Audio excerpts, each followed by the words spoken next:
swim lessons are one of the best ways to help teach your child about water safety and how to swim and be safe around the water and also in it. Unfortunately, right now our Y is still closed, but we're gonna go over some tips that are like swim water safety basics that you can work on with your children, whether it's an above ground pool or an in-ground pool, and we'll go over those skills today. One of the first skills that we teach our kids in our swim lessons is how to safely get in and out of the water. One of the most important things is if your child falls in, usually they're right at the wall's edge. And so we want to make sure that our child is able to get out of the pool without using stairs or a ladder. So one thing that we teach them is elbow, elbow, tummy, and then knee. I can't really demonstrate that skill for you, but I will just reiterate that again. Elbow, elbow, pull up to your tummy. I've got a big one in the way right now. And then get their knee up and have them pull themselves up. We teach this to our kids who are even as young as 6 months old. And let me tell you, they're able to do it with plenty of practice.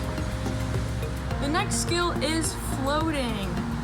So floating, we tell people to go like a starfish and tip their chin back and push their belly buttons up towards the sky. So I'll go ahead and demonstrate what that looks like. So we're gonna slowly lean back, put our heads in the water, get our ears wet, tip our chins up and push our belly buttons up to the sky.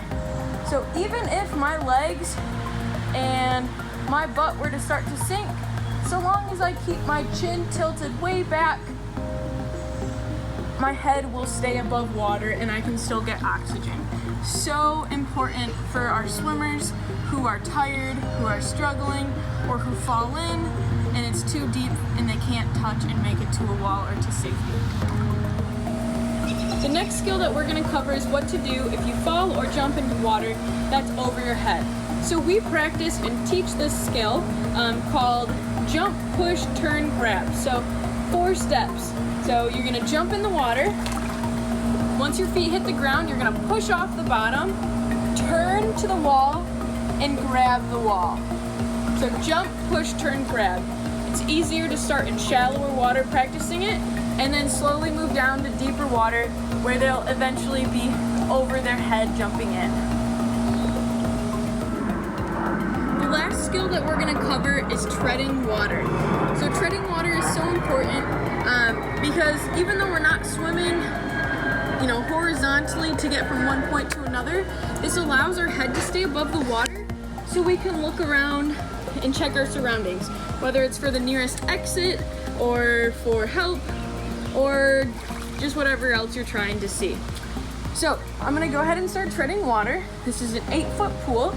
And my legs are gonna be kicking nice and strong, but not too fast. I don't wanna tire myself out.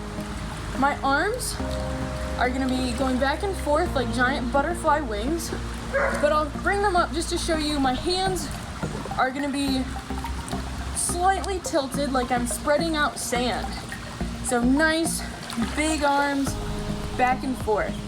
So I can turn, look around and see where I am and get a gauge on my surroundings. Again, so important. And general rule of thumb is to be able to tread water for 1 minute or 2 minutes. So getting up to that point is great. So you can tell I'm a little exhausted, so it takes a little bit to get there.